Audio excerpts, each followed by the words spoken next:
കൗമാരക്കാർക്ക് മാതാപിതാക്കളെക്കാളും കുടുംബത്തിനേക്കാളും ഏറ്റവും താല്പര്യം അവരുടെ കൂട്ടുകാരോടായിരിക്കും. നിങ്ങൾ അനുഭവിക്കുന്ന ഒരു കാര്യമാണത്. കൂട്ടുകാർക്ക് വേണ്ടി എത്ര സമയം ചെലവഴിക്കാനും കൂട്ടുകാർക്ക് വേണ്ടി എന്തും ചെയ്യാനും ഏത് പാതിരാ സമയത്തും കൂട്ടുകാർക്ക് വേണ്ടി അവർ സപ്പോർട്ട് ചെയ്യാനും മാത്രമല്ല, അവരുടെ കൂട്ടുകാരെ പറഞ്ഞാൽ എന്നെ പറഞ്ഞോളി അവനെ പറയരുത് എന്ന് പറയുന്ന മക്കൾ നിങ്ങൾക്ക് അനുഭവമില്ലേ? ഇത് അഡോളസെന്റിന്റെ ഒരു വലിയ പ്രത്യേകതയാണ്.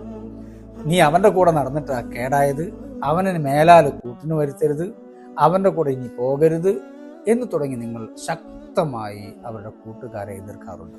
നിങ്ങൾക്ക് എന്താണ് മറുപടി കിട്ടാറുള്ളത്? അവർ പ്രകോപിതരാകുമെന്നതാണ്. മാതാപിതാക്കളോട് ഈ ഒരു കാലം ഫ്രണ്ട്ഷിപ്പിന്റെ കാലമാണ്.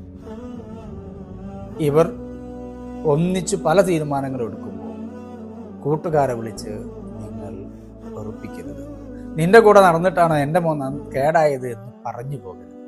ഇവിടെ അവരെ യോജിപ്പിക്കാൻ ഒരു ചെറിയ സിമ്പിൾ ട്രിക്കാണ് നിങ്ങൾ പറയുന്നത്. ഈ കൂട്ടുകാർ ആരാണെന്ന് മാതാപിതാക്കൾ കണ്ടെത്തണം. അവരുടെ മാതാക്കളുമായി മാതാക്കൾ കണക്ട് ആവണം. അവരുടെ നമ്പറെല്ലാം ശേഖരിക്കും. പിതാക്കളെല്ലാം ഒന്നിച്ച് ഫ്രണ്ട്സുകളായി മാറണം. എന്നിട്ട് അപകടമില്ലാത്ത തരത്തിൽ കൂട്ടുകാരികൾ പെൺകുട്ടികളാണെങ്കിലും ആൺകുട്ടികളാണെങ്കിലും അവരെ റെസ്പെക്റ്റോടുകൂടി വീട്ടിലേക്ക് ക്ഷണിച്ച് ഒരു ചെറിയ സൽക്കാരമൊക്കെ നടത്തി ഉമ്മാൻ്റെ മക്കൾ എന്നൊരു പ്രയോഗം നടത്തി ഉമ്മാൻ്റെ മോനല്ലടാ എന്ന് മറ്റുള്ള മക്കളോട് ഒരു ഉമ്മ മക്കൾ ഫീലിംഗ് ഉണ്ടാക്കണം.